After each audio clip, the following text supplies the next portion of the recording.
Hello student, alpha classes में आपका स्वागत है। जैसा कि आप सभी को पता है कि आज से मैंने आपकी एक नई बुक स्टार्ट की है डिफरेंशियल कैलकुलस के बाद में एंट्रिकल कैलकुलस। ठीक, डिफरेंशियल कैलकुलस के मैं आपकी वीडियो लगभग लेक्चर आपके तीन चैप्टर लगभग कंप्लीट हो चुके हैं। उसके बाद काफी बच्चों की रिक्वायरमेंट आ रही थी कि सर एंट्रिकल कैलकुलस भी स्टार्ट करो, तो मैंने एंट्रिकल कैलकुलस भी स्टार्ट की है।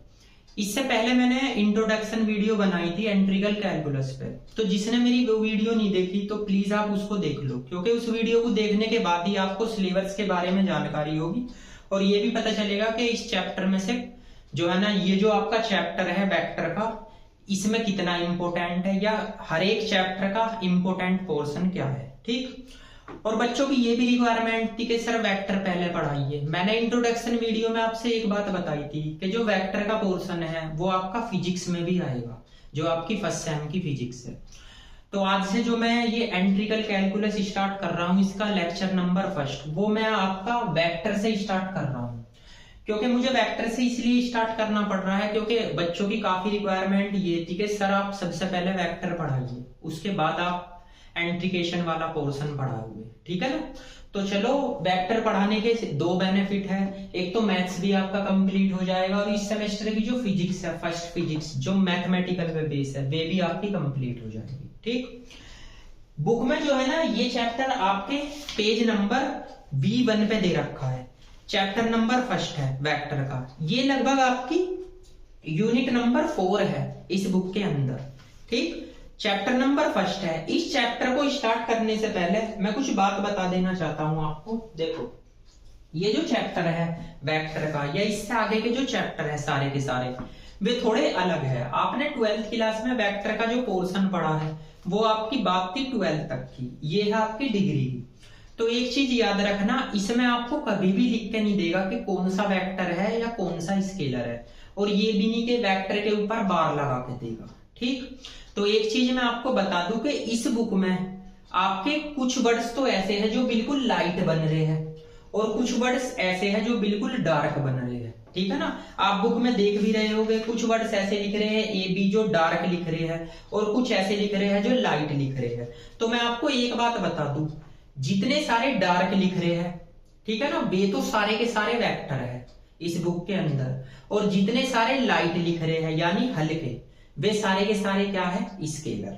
ठीक, तो ये बात आपको समझ में आ गई कि जितने इस बुक में डार्क बन रहे हैं, देखो जो डार्क है AB डार्क लिख रहा है, ठीक है ना, IJ डार्क लिख रहा है, तो वे सारे के सारे आपके वेक्टर है, और जितने लाइट लिख रहे हैं वे सारे के सारे स्केलर है। अब एक चीज और बताता हूं, देखो एग्जाम में तो आपको ऐसे ही पेपर में देगा जो डार्क है जो लाइट है, लेकिन आपको इस टॉपिक के अकॉर्डिंग या आने वाले जो चैप्टर है उसके अकॉर्डिंग कैसे पता चलेगा कि स्केलर और वेक्टर कौन सा है। तो मैं बात बताता हूं। देखो, सबसे पहली बात, इस चैप्टर के अंदर जैसे आपका फंक्शन है xi है और xy2j है और प्लस के z2k है, तो जो आपका वेक्टर होगा उसमें आपके ijk होगी।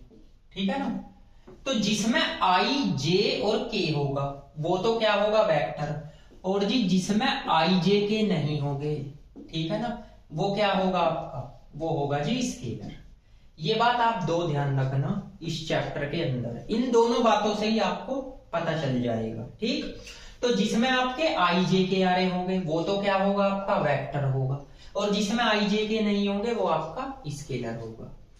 एक बात और बताता हूं, देखो इस टॉपिक में या इन चैप्टरों में आपके जो वेक्टर है वो वेक्टर लिख के देता है, और जो स्केलर है वो भी आपको लिख के देता है। ज्यादातर 99 क्वेश्चनों में आपको लिख के देगा कि R एक वेक्टर है या ABC कांस्टेंट वेक्टर है या F एक वेक्टर है। ठीक है ना, कोई एक दो ही क्वेश्चन ऐसा होगा जिसमें लिख नहीं रखा, और अगर लिख नहीं रखा तो ये मैंने आपको नॉलेज के अकॉर्डिंग बता दिया कि इसमें जिसमें IJK आएगा वो तो आप समझ लेना कि वेक्टर है, और जिसमें IJK नहीं आएगा वो आपका स्केलर है। वैसे तो सारे क्वेश्चनों में ये आपको लिख के देगा, ठीक है ना, कि कौन सा वेक्टर है कौन सा स्केलर है। ये बेसिक जानकारी है आपको इस चैप्टर में, जो आने वाले वेक्टर के टॉपिक है उनमें पता होनी चाहिए। ठीक, और मैंने एक बात और बताई है आपको, जितने सारे के सारे लाइट बन रहे हैं वे तो सारे स्केलर है, और जितने डार्क बन रहे हैं बुक में वे सारे के सारे वेक्टर है।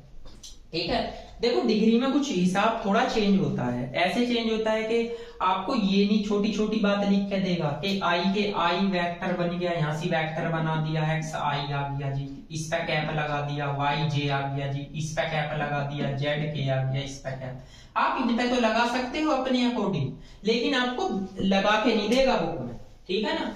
तो आपको खुद से पता होना चाहिए कि वेक्टर कौन सा है और स्केलर कौन सा। तो आपको ये जानकारी मैंने आपको बता दी कि जिसमें आई जे के आएगा वो आपका वेक्टर होगा, और जिसमें आई जे के नहीं आएगा वो स्केलर होगा। एक बात तो मैंने ये बता दी। दूसरी बात आपको ये बताइए, जितने सारे बुक में डार्क बन रहे हैं वे तो आपके वेक्टर है, और जितने लाइट बन रहे हैं वे सारे के सारे स्केलर है।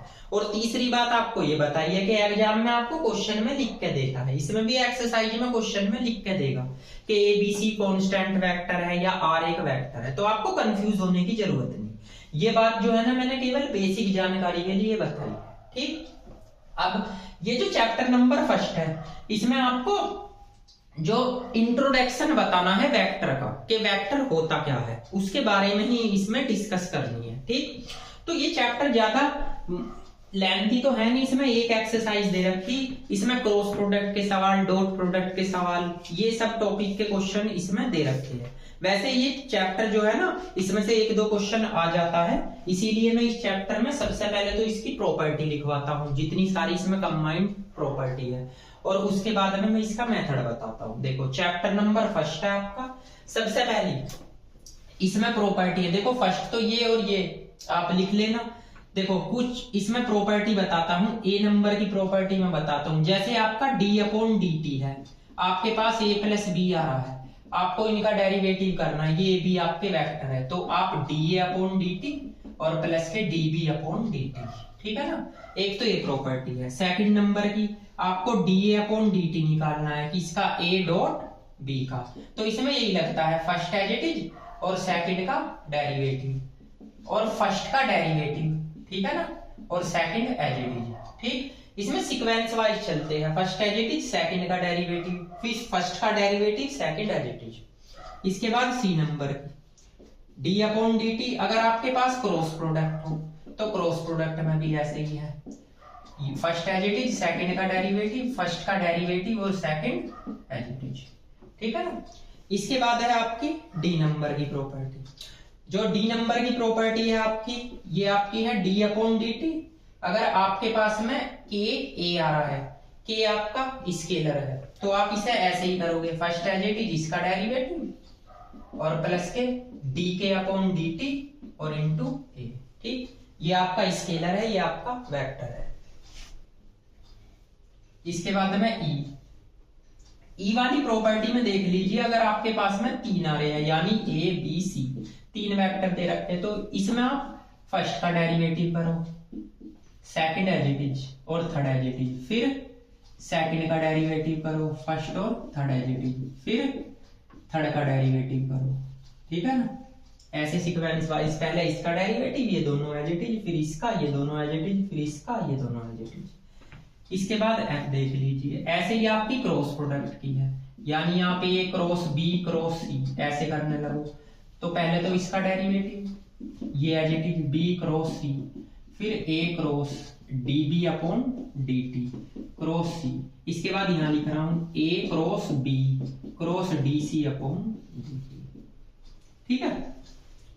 तो ये लगभग आपकी 6 प्रॉपर्टी है, जो 6 प्रॉपर्टी आपको ये याद रखनी है इस चैप्टर में, और कुछ नहीं है। और एक चीज और बताता हूं मैं, आपने क्रॉस प्रोडक्ट निकाली होगी, जैसे एक चीज बता देता हूं मैं, आपने आर की वैल्यू पढ़ी होगी इसमें, आर की वैल्यू, आर वेक्टर की, यानी एक्स आई और प्लस वाई जे और प्लस जेड के, ये वाली वैल्यू आपने पढ़ी होगी इसकी वेक्टर की, ठीक। अब एक चीज बताओ, अगर मैं इसका मॉड्यूलस निकालता हूं तो under root x square plus y square plus z square होगा, ठीक है ना। और मॉड्यूलस से जब इसे बाहर निकालोगे तो ये बन जाएगा जी स्केलर, तो स्केलर आपका आएगा x square plus y square plus के जेड स्क्वायर, ठीक। ये इस पे अंडर रूट है एज इट इज, ठीक है। अब दोनों साइड का अगर मैं स्क्वायर कर दूं तो r square x square plus y square plus के जेड स्क्वायर, ठीक है। तो ये रिजल्ट भी आपको याद रखना पड़ेगा, ठीक, क्योंकि इस रिजल्ट को याद रखने के बाद ही आपके क्वेश्चन सोल्व होंगे। कभी कभी क्वेश्चन में एक्स वाई जेड एक्सिस दे देता है तो बोलता है कि इसका वैल्यू निकालो आर की, तो आर इसमें पुट कर दोगे एक्स वाई जेड की वैल्यू। ठीक, एक चीज और बताता हूं मैं आपको, देखो एक तो होता है ऐसा आर, इसे तो बोलते हैं वेक्टर। ठीक, एक होता है ऐसा आर, इसको बोलते हैं जी स्केलर। तो मैं जहां पे ये वाला आर बनाऊंगा वो तो होगा वेक्टर, और जहां पे ये वाला आर बनाऊंगा वो होगा आपका क्या, स्केलर। ठीक, तो मैंने आपको ये डिटेल भी बता दी। फिलहाल इस चैप्टर में कुछ नहीं है, इस चैप्टर में आपकी ये 6 प्रॉपर्टी है। एक तो ये याद रखना, जिसके साथ आई जे के आता है उसे वेक्टर बोलते हैं, जिसमें आई जे के नहीं आता उसे स्केलर। वैसे तो क्वेश्चन में लिख के देगा सब कुछ। उसके बाद ये आपकी 6 प्रॉपर्टी। अच्छा, ये आपकी बुक में भी दे रखी है, मैं बताता हूँ आपकी कौन सी बुक पेज पे। ये आपके पेज नंबर V3 पे आपकी 6 की 6 प्रॉपर्टी दे रखी है। ठीक है ना, तो वहां से भी आप इन्हें देख सकते हो। ठीक, और दूसरी बात, आपका ये जो है, ये जो मैंने पोर्शन बताया है इसको जरा ध्यान रखना। ये आपका वेक्टर होता है x I plus Y J plus Z के। ठीक, इसका मोड निकाल दो तो आई के कोफिशिएंट का स्क्वायर, जे के और के, ये हो जाता है फिर स्केलर। ठीक, क्योंकि आपने एक रिजल्ट पढ़ा होगा, अगर आर का मॉड्यूलस निकालोगे तो आर के इसका इक्वल होगा स्केलर। ठीक, ये आने वाले चैप्टर में भी मैं आपको बताऊंगा। तो इस चैप्टर में केवल आपको ये डिटेल आपको याद रखनी है। ठीक है ना, तो आप इन डिटेल को नोट करो, उसके बाद में मैं कुछ और रिजल्ट लिखवाता हूं, उसके बाद में मैं क्वेश्चन कराता हूं, नोट कीजिए।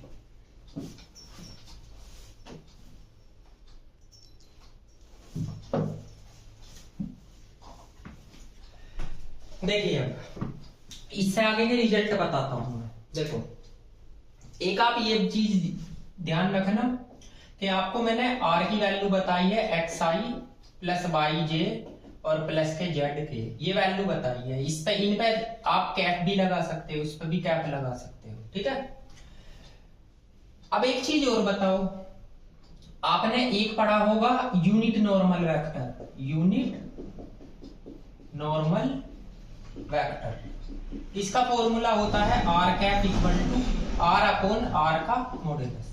ये जरा रिजल्ट याद रखना।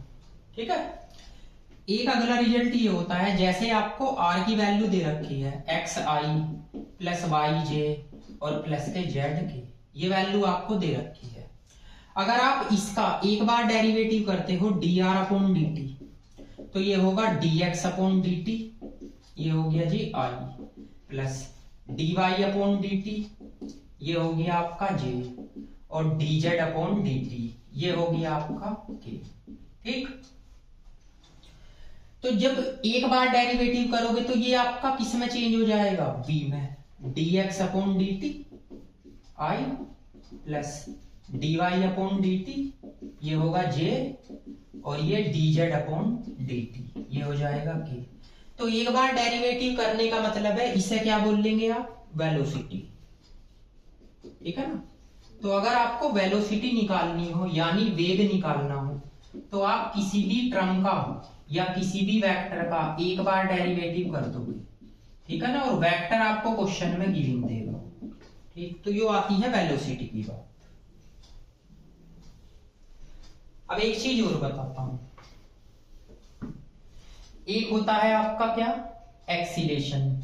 जैसे आपने आर का मान लिया X I plus Y J और जेड के। ठीक, इसका एक बार डेरिवेटिव करो D are upon D T, तो ये D x upon D T होगा I, plus D Y upon D T, ये हो जाएगा जे, और plus D Z upon D T, ये हो जाएगा क्या, के।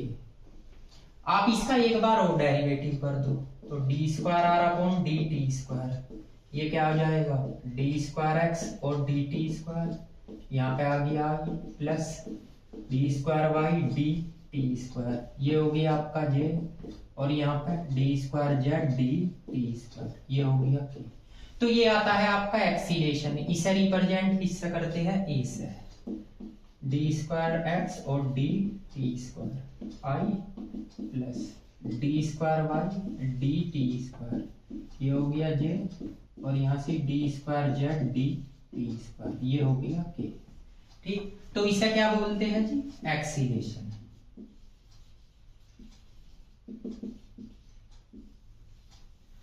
तो तो अगर आपके पास कुछ ऐसी वैल्यू है, आपको एक कर्व दे रखा है और आपसे एक्सीलेशन और वेलोसिटी या वेलोसिटी एक्सीलेशन पूछ ले, तो आप क्या करोगे, इसका एक बार डेरिवेटिव करोगे तो वेलोसिटी आ जाएगा और 2 बार डेरिवेटिव करोगे तो एक्सीलेशन आ जाएगा। ठीक, अब एक चीज और बताता हूं। देखो, अगर आपके पास ए कोई वेक्टर है, a1i है प्लस a2j है और a3k है, और b भी एक वेक्टर है आपके पास, b1i और प्लस b2j और प्लस b3k, तो आप अगर a क्रॉस b निकालने लगे तो आपने ये मेथड पढ़ा होगा i, j और k डिटरमिनेट का।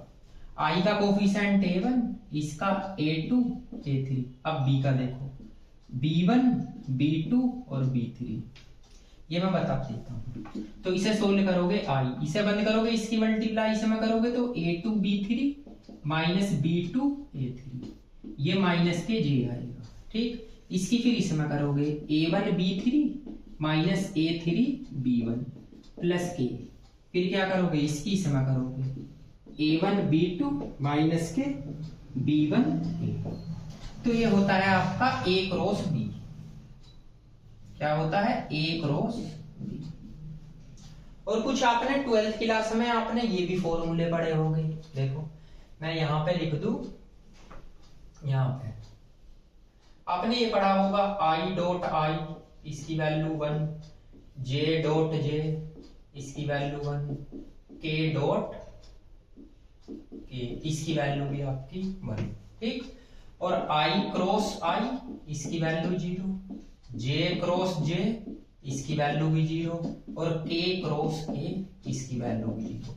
वैसे तो ये बेसिक फॉर्मूले आपको पता ही है, फिर भी मैं आपको बता देता हूँ। ठीक, तो ये आपको कंडीशन पता चल गई, r की वैल्यू तो ये होती है। इसके बाद आपको यूनिट नॉर्मल वेक्टर का ये फॉर्मूला है। ठीक, ये स्केलर भी लिख सकते हो, बाहर मॉडुलस से बाहर आएगा। अगर आपको कोई कर्व दे रखा है, वेलोसिटी पूछ रहा है, तो एक बार डेरिवेटिव करो उसकी वेलोसिटी आ जाएगी, 2 बार डेरिवेटिव करो उसका एक्सीलेशन आ जाएगा। इसके बाद ये क्रॉस प्रोडक्ट का मेथड है सॉरी, क्रॉस प्रोडक्ट इस मेथड से आप निकाल सकते हो। ठीक, क्योंकि ये फर्स्ट चैप्टर में सारे के सारे रिजल्ट यूज हो गए, डॉट प्रोडक्ट के, क्रॉस प्रोडक्ट के, जो आपने 12th क्लास में पढ़े हो। दूसरी बात, अगर i क्रॉस i के अलावा आप कहीं पे कोई भी वेक्टर देखो, जैसे a क्रॉस b 2 वेक्टर है, तो इनकी क्रॉस प्रोडक्ट भी आपकी 0 होगी। 2 वेक्टर अगर होते हैं जो सेम वेक्टर होते हैं तो उनकी क्रॉस प्रोडक्ट क्या होती है, 0। अगर उसने क्वेश्चन में कह रखा कि a और b दोनों सेम है, सेम वेक्टर है, तो इनकी क्रॉस प्रोडक्ट भी आपकी 0 होगी। ठीक है ना, तो ये सारे रिजल्ट भी आपको नोट करने हैं, तो ये सारे आप रिजल्ट भी नोट कीजिए। इसके बाद चलते हैं एक्सरसाइज की ओर, नोट कीजिए इसको।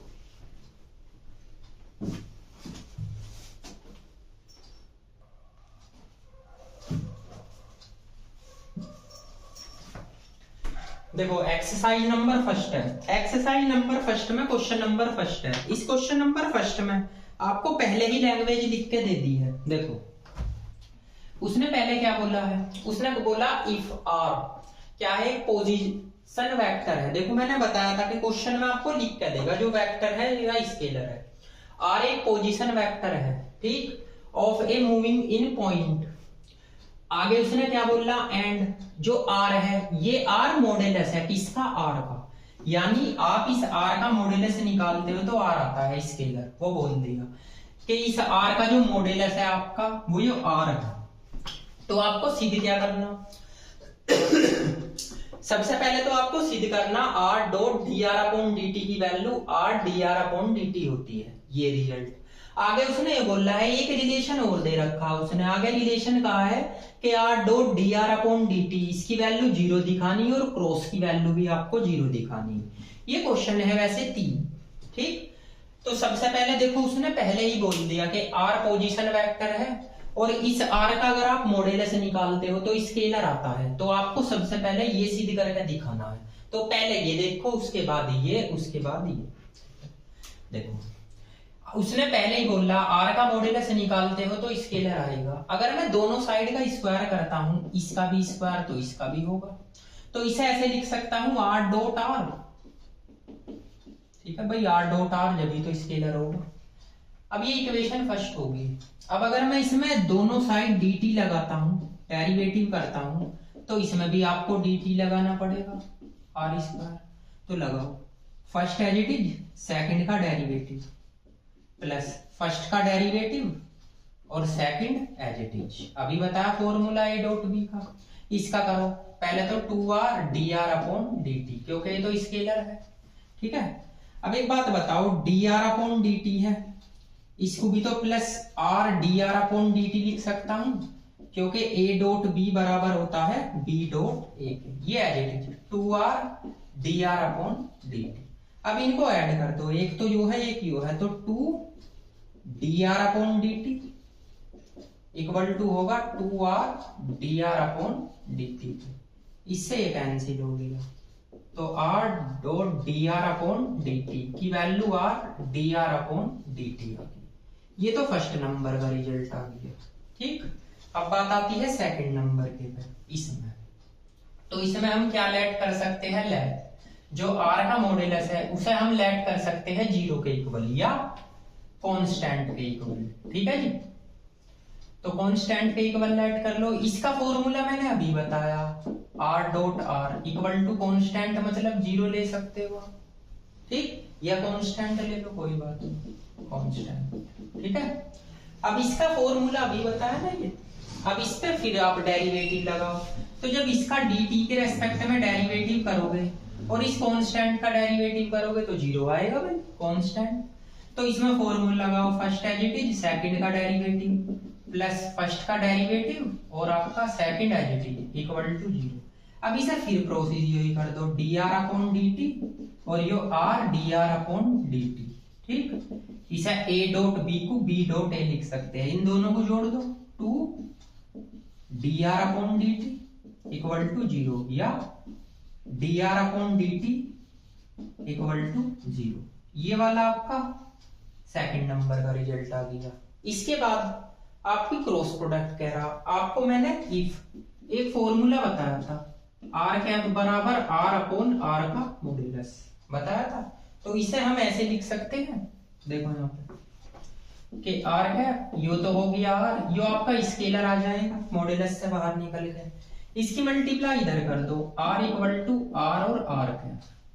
ठीक है ना, ये इक्वेशन आप सेकंड मान लो।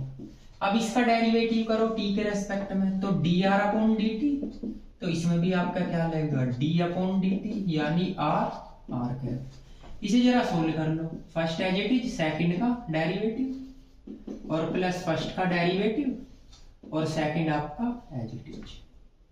ठीक है, अब क्या करनी है, इसमें दोनों साइड r की क्रॉस प्रोडक्ट है तो r की क्रॉस प्रोडक्ट कर दीजिए, इसमें करोगे तो इसमें भी करनी पड़ेगी, r क्रॉस r dr और dt प्लस के dr और dt और ये हो गया आपका r कैप। अब r dr अपॉन dt, इसकी आप वैल्यू ये रख सकते हो, तो ये वाली वैल्यू आप यहां रख दो, तो r cap cross r dr upon dt, ये भी dr अपॉन dt और ये होगी r कैप। अब इसकी क्रॉस प्रोडक्ट इसके साथ भी करोगे और इसकी क्रॉस प्रोडक्ट इसके साथ भी करोगे, तो करिए, तो ये हो जाएगा cross dr cap upon dt plus r, ये हो गया dr अपॉन dt और r कैप। अब आप देख लीजिए यहाँ दो सेम वेक्टर है, देखो ये रहा और ये रहा, है ना, दोनों सेम वेक्टर की क्रॉस प्रोडक्ट है, यहाँ पे भी दोनों सेम वेक्टर की क्रॉस प्रोडक्ट है, तो इसका मान क्या आ जाएगा जी आपका, इसकी वैल्यू आ जाएगी जी आपकी 0। ठीक, तो ये आपका ये वाला रिजल्ट आ गया। देखो ये क्वेश्चन नंबर फर्स्ट एक तरीके की थ्योरम थी, रिजल्ट था ये। ठीक, क्वेश्चन नंबर फर्स्ट में आपको दे रखा इस टाइप की, इससे पहली कुछ प्रॉपर्टी भी है, वे भी मुझे प्रूफ करानी है। ये क्वेश्चन में दे दी तो बहुत अच्छी बात है भाई, इसकी जानकारी तो आपको पहले से ही दे रखी है। इसको दोनों साइड का स्क्वायर करके ऐसे लिख सकते हैं, इसे ऐसे ब्रेक कर लो, r डॉट r तो r स्क्वायर हो जाएगा, दोनों साइड t लगा तो इसमें फर्स्ट सेकंड लगाओ, ये तो आपका स्केलर ऐसे ही हो जाएगा, पहले r स्क्वायर का करोगे फिर r का। अब इसे a डॉट b को b डॉट a लिख सकते हो, इन दोनों को ऐड कर दो, 2 से 2 कैंसिल कर दो, ये आ गया। इसके लिए हमें लेट करना पड़ेगा ये कांस्टेंट है, ठीक है ना, क्योंकि कांस्टेंट ये भी वैसे कांस्टेंट ही है, लेकिन उसने इस रिजल्ट को निकालने के लिए बोल रखा आपके मॉड्यूलस है, ठीक है। तो ये कांस्टेंट के इक्वल, ये सेम एज इट इज, इसका डेरिवेटिव करो, कांस्टेंट का डेरिवेटिव 0 हो जाता है। अब इसमें यही सेम देखो, यही तो रिजल्ट है पूरा का पूरी प्रॉपर्टी है ना, तो आपने ये कंप्लीट प्रॉपर्टी लगा ली। इसके बाद ये यूनिट नॉर्मल वेक्टर से हो जाएगा, क्योंकि क्रॉस प्रोडक्ट है, तो ये स्केलर आ गया, ये रहा, इसकी मल्टीप्लाई इधर कर दो तो आर का मान, इसका डेरिवेटिव लगाओ, इसमें भी फर्स्ट सेकंड लगेगा, तो दोनों साइड देखो आर की क्रॉस प्रोडक्ट है, तो आर की क्रॉस प्रोडक्ट इसके साथ करोगे तो यहाँ भी करनी पड़ेगी, इस आर की वैल्यू उठा कर यहाँ रख दो, तो दो वेक्टर है देखो क्रॉस प्रोडक्ट होगी, उनकी वैल्यू क्या आ जाएगी 0। तो आप इसे नोट कीजिए, उसके बाद क्वेश्चन नंबर सेकंड कराते हैं, नोट कीजिए इसको।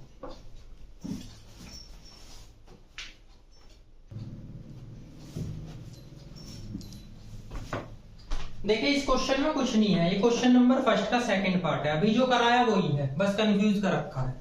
उसने कहा if are d are upon D T बराबर 0 है तो सिद्ध करो आर कैफ की वैल्यू कांस्टेंट होगी। अभी ये मैंने फॉर्मूला लिखवाया था, ध्यान हो तो, r cap equal to r upon r का मॉड्यूलस, तो इसे मैंने ऐसे भी बताया था कि आर अपॉन आर हो जाएगा या आर बराबर आर आर कैफ हो जाएगा, बताया था नहीं भाई, इसकी मल्टीप्लाई इधर कर दो, अब इसका डेरिवेटिव करो तो जब आप इस पे डी लगाओगे डी आर, तो इस पे भी डी लगेगा आर कैफ, ठीक, तो इसे ऐसे लिख सकते हो डी आर यो as it is d r plus के ये डी आर और ये वाली टर्म एज इट इज। अब इसमें देखो आर की क्रॉस प्रोडक्ट है, तो आप भी आर की क्रॉस प्रोडक्ट कर दो,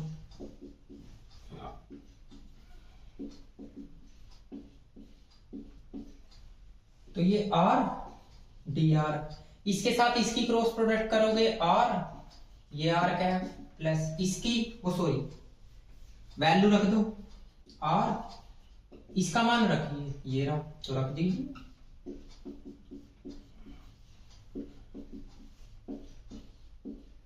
तो अभी इसकी वैल्यू तो आपने रख दी, इसकी क्रॉस प्रोडक्ट इसके साथ भी करो इसके साथ भी, तो आर डी आर करिए, तो इसके साथ क्रॉस प्रोडक्ट होगी plus r cap d r और आर कैफ, तो इसका मान तो लगभग 0 ही आ गया, ठीक है।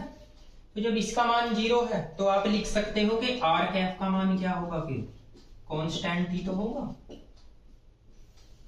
कुछ नहीं कंफ्यूज करने के लिए दे रखा, बस ऐसा कुछ नहीं है भाई, इसमें आर कैफ लगा लो चाहे, जब इसका मान आपका डी आर का 0, तो ये 0 मान अगर मैं उठा के आर की वैल्यू भी 0 है यहाँ रखता हूं तो ये भी 0 आएगा, ठीक है ना, ये आर का मान भी 0 हो जाएगा, या आर कैफ का मान भी 0 होगा यूनिट वेक्टर का, अगर ये आर की वैल्यू उठा के मैं यहाँ रख दूं तो इसका मान भी आपका 0 यानी कांस्टेंट आ जाएगा, ठीक है।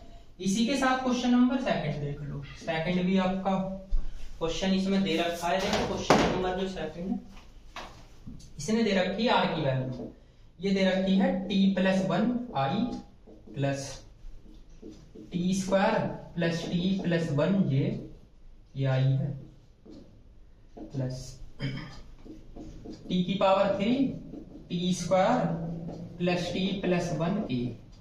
उसने बोला है इसकी फाइंड dr अपॉन dt और d square r upon dt की वैल्यू, यानी एक बार डेरिवेटिव पॉइंट तो कुछ दिए नहीं, एक तो dr अपॉन dt का मान पूछ रहा है, तो इसका t के रेस्पेक्ट में डेरिवेटिव करो, यो 1 यो 0 तो i बचेगा बस, इसका होगा 2t प्लस के 1 यो j हो जाएगा, इसका 3t स्क्वायर प्लस के 2t और प्लस 1 यो k हो जाएगा। आगे उसने बोला इसका एक बार और डेरिवेटिव कर दो, तो एक बार और t के रेस्पेक्ट में डेरिवेटिव कर दो, ये तो 0, ये क्या होगा 2j, ये क्या हो जाएगा 6t प्लस 2 ये आ जाएगा, फिर ये इसका आंसर आ गया, एक रिजल्ट तो ये आ गया, एक आपका ये आ गया, यही पूछ रहा बस क्वेश्चन नंबर सेकंड के फर्स्ट पार्ट में, ये क्वेश्चन नंबर सेकंड का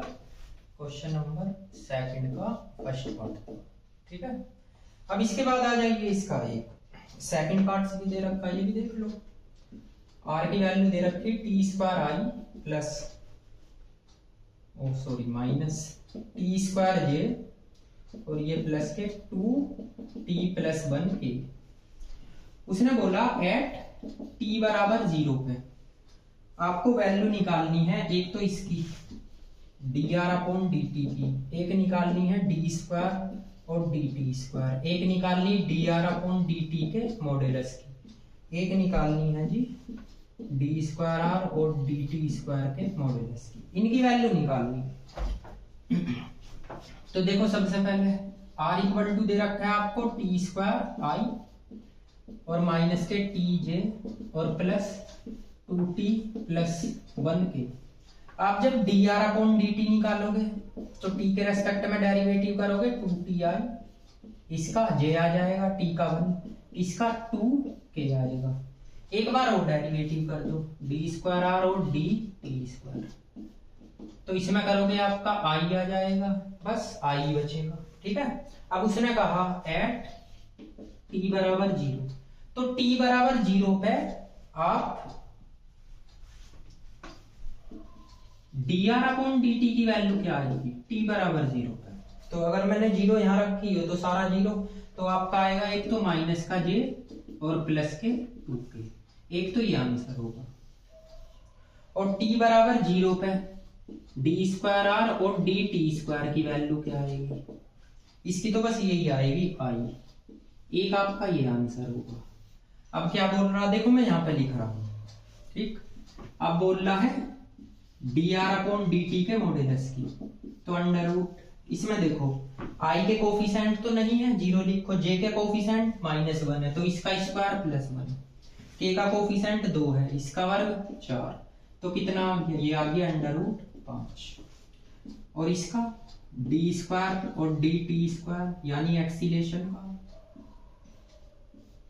तो इसका तो यही आएगा बस i का 1 यानी के 1, तो एक ये आंसर आ जाएगा, एक ये होगा, एक ये, एक ये।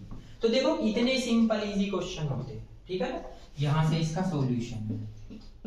तो इनके उसमें कुछ वो नहीं है, मतलब के जो है इजी क्वेश्चन है ये, तो मेथड इजी है भाई, एक बार डेरिवेटिव करना है, 2 बार डेरिवेटिव करना, फिर उसका मॉड्यूलस निकालना, फिर 2 बार मॉड्यूलस, किस पे t बराबर 0 रखते हैं, ठीक।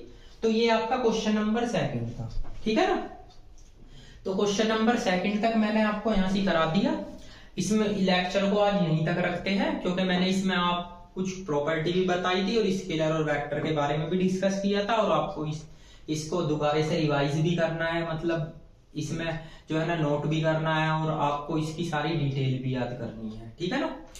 तो इसमें टफ कुछ नहीं है, वेक्टर के पोर्शन में मैं सारे के सारे क्वेश्चन कराऊंगा, लेकिन जो मैंने आपको प्रॉपर्टी बताई है प्लीज वे सारी की सारी प्रॉपर्टी आप याद कर लेना, ठीक। और अगर याद भी नहीं करोगे तो हर एक क्वेश्चन में उनका यूज होगा, तो वे आपको लगानी है। और स्केलर और वेक्टर का जरूर ध्यान रखना कि स्केलर और वेक्टर आपको क्वेश्चन में लिख के देगा, ठीक है ना, कंफ्यूज होने की जरूरत नहीं है।